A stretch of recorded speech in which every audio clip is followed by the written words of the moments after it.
जोहार साथियों, सांस्कृतिक बदलावों के ऐसे वीडियोस के लिए चैनल को सब्सक्राइब करें, लाइक, शेयर और कमेंट करें।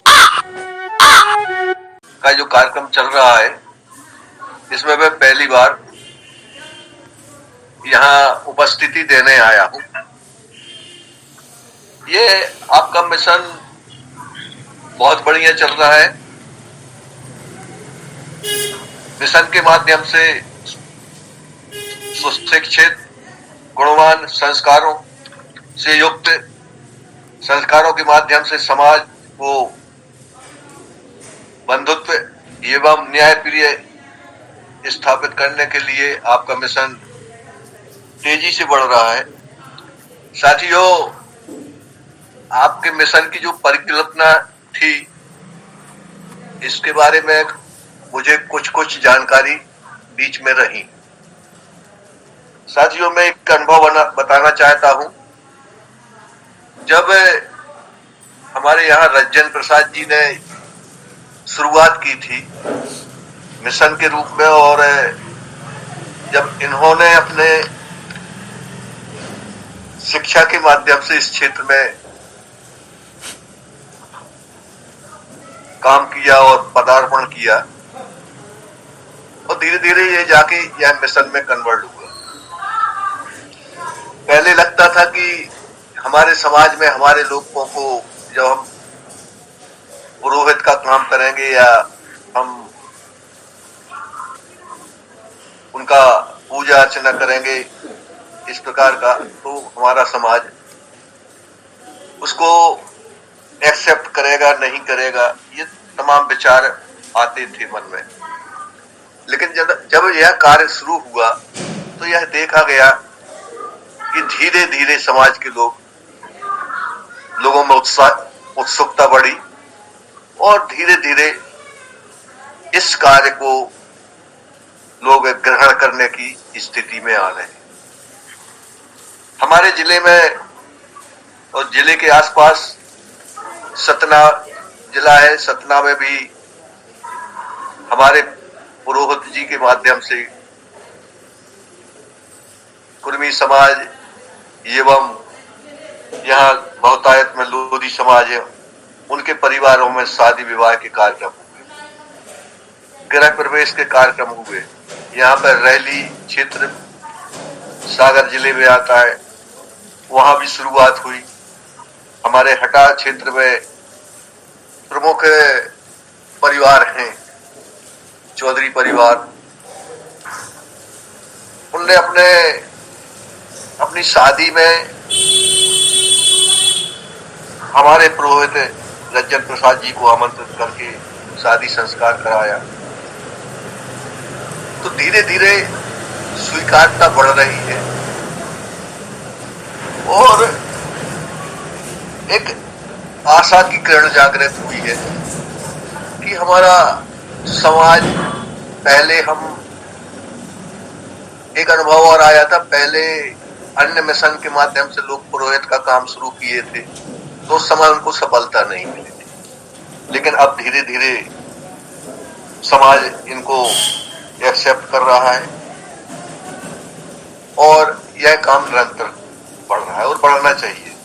इसके मूलतः दो कारण हैं। एक कारण तो यह है कि अगर हमने पुरोहित तैयार किए, अगर अब पुरोहितों को बुलाने लगे समाज के लोग, तो हम इसका मतलब डिमांड बढ़ेगी तो हमें पुरोहित तैयार कराने पड़ेगी। उसके लिए पुरोहित तैयार करने के लिए आप लोग भी प्रयास कर रहे हैं। और एक चीज और है कि जो हम लोगों को पता नहीं रहती, हमारे समाज के लोगों को, हमारी समाज में एक अवधारणा है कि ये काम सिर्फ ब्राह्मणों का है। तो इसके लिए विभिन्न विश्वविद्यालयों में भी कोर्स किए जाते हैं। हमें लोगों को बताना है कि आप कोर्स करिए। अन्य संस्कृत विद्यालय हैं, वहां भी हमें आरक्षण वर्ग होने के कारण वहां भी हमें कुछ सीटें अलॉट रहती हैं, विश्वविद्यालय में रहती हैं। हम वो प्रयास ही नहीं करते उस क्षेत्र में। अब हमें प्रयास करना चाहिए और अधिक से अधिक हमारे लोग पुरोहित तैयार हों और हाँ, एक बात और होती है कि जब उस विषय में हमारे लोग जाते हैं किसी विश्वविद्यालय में या किसी संस्थान में, तो वो उस जो पूर्व पुरोहित वर्ग है या ब्राह्मण वर्ग है, उसको अच्छा नहीं लगता। वो हमारे लोगों को उस संस्थान में विभिन्न प्रकार से टार्चर करते हैं, परेशान करते हैं। लेकिन समय है, परिस्थिति है, हमारे लोगों को धैर्य बनाकर उन संस्थाओं में जाना चाहिए, घुसना चाहिए और हमें प्रशिक्षित ले होकर अपने समाज में जाना चाहिए। अब हमारे समाज में क्यों जाना चाहिए? हमारे समाज में इसलिए जाना चाहिए, एक तो हमें पता ही नहीं लगता है कि कोई शादी विवाह या कोई भी पुरोहित का काम ब्राह्मण करके जाता है तो हमें पता ही नहीं रहता है उस क्या बोल गया, कैसे शादी हो गई, उन्होंने कहा शादी संपन्न हो गई। और लेकिन अगर हमारे वर्ग का आदमी है तो वो आएगा, हमें बात करेगा या पुरोहित वो हमारा पुरोहित होगा तो हमें उसमें विश्वसनीयता रहेगी। दूसरा, हम एक बड़ा क्षेत्र है, आजकल एक समस्या और है बेरोजगारी की। हम बेरोजगार की बहुत बड़ी समस्या है। तो हमारा एक क्षेत्र ये है कि मंदिर है, पंडिताई है, पुरोहित का काम है, इसके क्षेत्र में जाएंगे और धीरे धीरे हम अपने पुरोहित जो तैयार होंगे मंदिरों में बैठा लेंगे।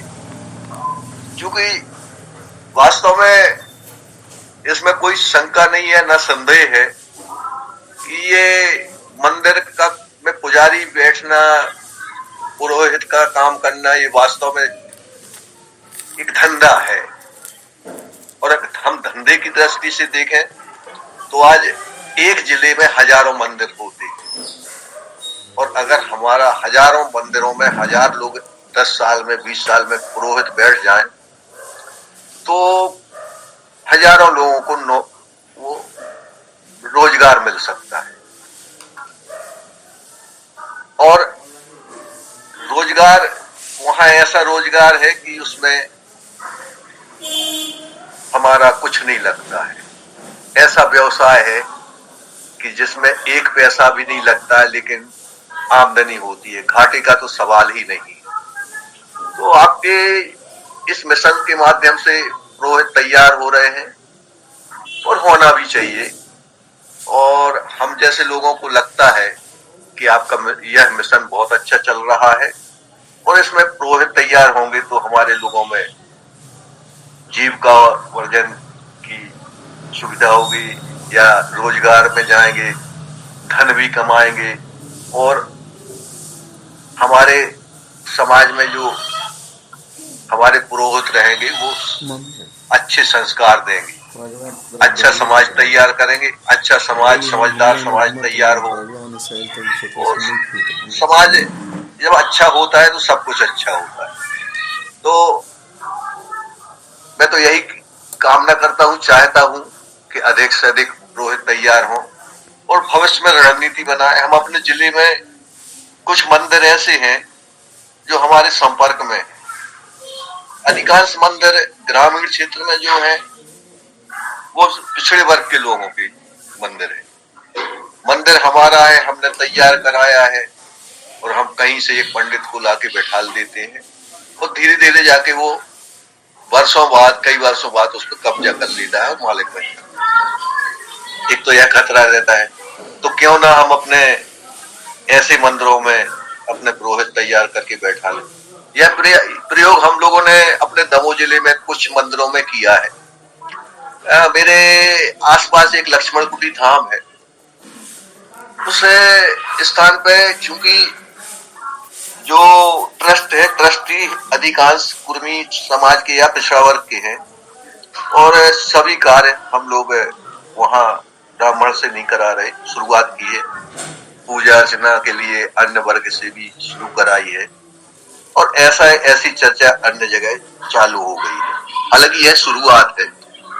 तो मैं तो आपका जो पुरोहित प्रशिक्षण का कार्यक्रम है और आपका जो अभियान है, इसके लिए आपको शुभकामना ही दे सकता हूं और इससे हमारे समाज का भला होगा। क्योंकि भाई साहब मैं बहुत अच्छा वक्ता नहीं हूं ना, ऐसा कुछ है। मैंने पहली बार आपके साथ में बैठ रहा हूं और मेरी ज्यादा बोलने की क्षमता नहीं है, तो इतना ही बोलना चाहता था। हाँ, चूंकि मेरा विषय दूसरा भी है, मैं खासतौर से पिछड़े वर्ग का काम कर रहा हूँ, उसी तारतम्य में मैं अधिकांश समय देता हूँ। और विगत वर्षों में जब मैंने अन्य संगठनों में काम करते हुए अनुभव लिए हैं, मैंने लाइफ में 1982 में इकोनॉमिक्स से एमए किया था, बीएससी की तैयारी कर रहा था।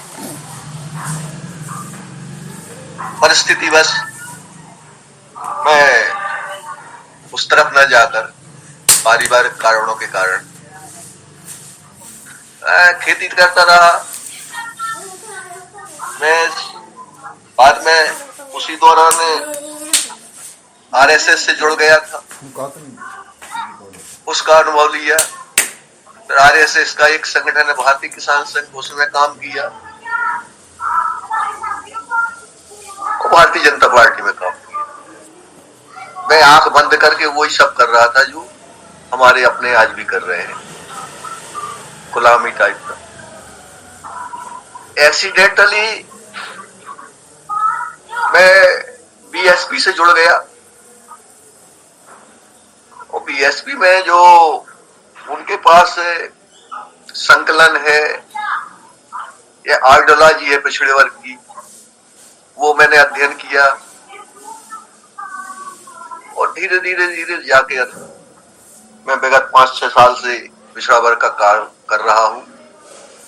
हमारे एक सीनियर हैं बहादुर सिंह लोधी, उनके नेतृत्व में हम लोगों ने 5-6 साल पूर्व पूरे प्रदेश में जन जागरण अभियान चलाया था। उसके कुछ सकारात्मक परिणाम भी आए थे और निरंतर ये काम चालू है। अब मैं उसके बाद में करीब 2-3 वर्ष बीमार रहा, अस्वस्थ रहा और अस्वस्थता के कारण एक लाभ हुआ कि जितना वो साहित्य था मैंने बार बार अध्ययन किया। चूंकि समय नहीं कटता था, अध्ययन करते करते कुछ लिख लिया, तो हमारे मित्रों ने कहा कि भाई ये तो अच्छा लिखा है, इसकी पुस्तक बना दो। ना मैं लेखक हूं ना कभी कल्पना की थी, तो बस लिखते लिखते एक पुस्तक बन गई। तो भाई साहब ने, हमारे मित्रों ने कहा ये तो पुस्तक बन गई, पुस्तक छप गई, ऐसे मैं लेखक बन गया। तो भाई साहब ना तो मैं लेखक हूं ना, बस काम करता रहता हूं। मैं पिछड़े वर्ग के बीच में काम कर रहा हूं और निरंतर जो आइडियोलॉजी है पिछड़े वर्ग की, वो मैं गांव-गांव भेजने का काम करता हूं। हालांकि उसमें मैं ये नहीं कह सकता कि मैंने बहुत ज्यादा काम कर लिया है, शुरुआत है। अभी मैं अपने दमोह जिले में चूंकि अस्वस्थ रहा हूं, तो अपने जिले में काम कर रहा हूं और अब चूंकि मेरी क्षमता नहीं है ज्यादा ये बोलने की, न कभी मौका मिला है, तो इतना ही कहना चाहता हूं। आपके मिशन के लिए बहुत बहुत धन्यवाद और आपका मिशन आगे बढ़ता रहे, यही मेरी शुभकामना है। सभी को मेरा नमस्कार।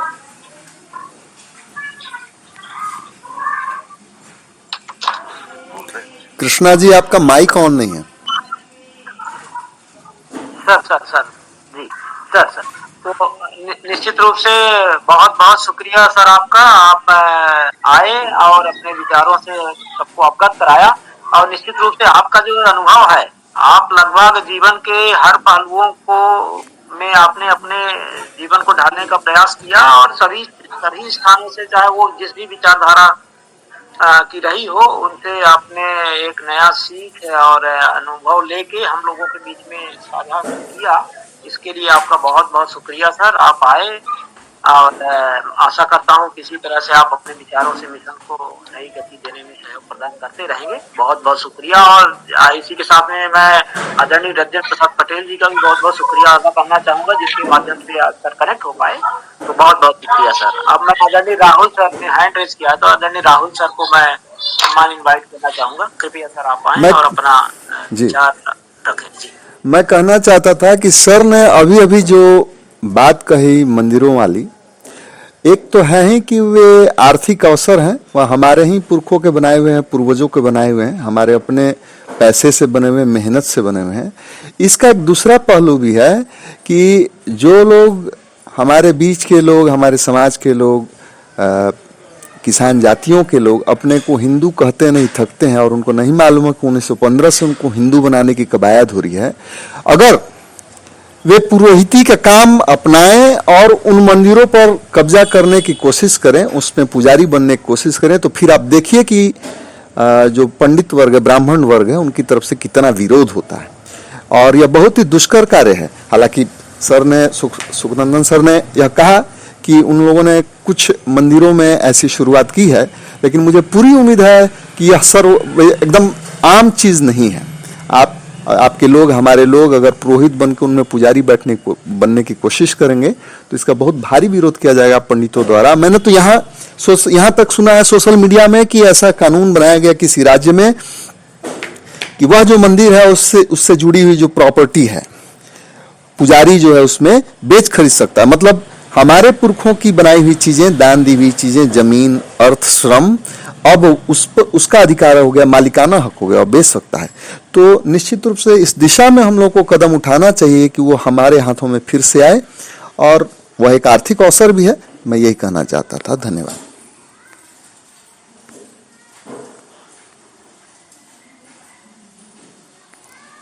बहुत बहुत शुक्रिया सर आपका। जी, चूंकि आज हमारे दोनों प्रमुख वक्ताओं का उद्बोधन हो चुका है और हमारे पास अभी थोड़ा समय भी है और हमारे बहुत सारे साथी बाद में जुड़े हुए हैं, तो मैं उन साथियों में से मैं अभी इनवाइट करना चाहूंगा आदरणीय SN पटेल सर को, जो कि भोपाल मध्य प्रदेश से हैं, कि आदरणीय SN पटेल सर कृपया आप आए, अपना संक्षिप्त परिचय के साथ अपना संक्षिप्त उद्बोधन रखें आज के दोनों वक्तव्यों पे। आदरणीय SN पटेल सर। बाथरूम में मतलब करो।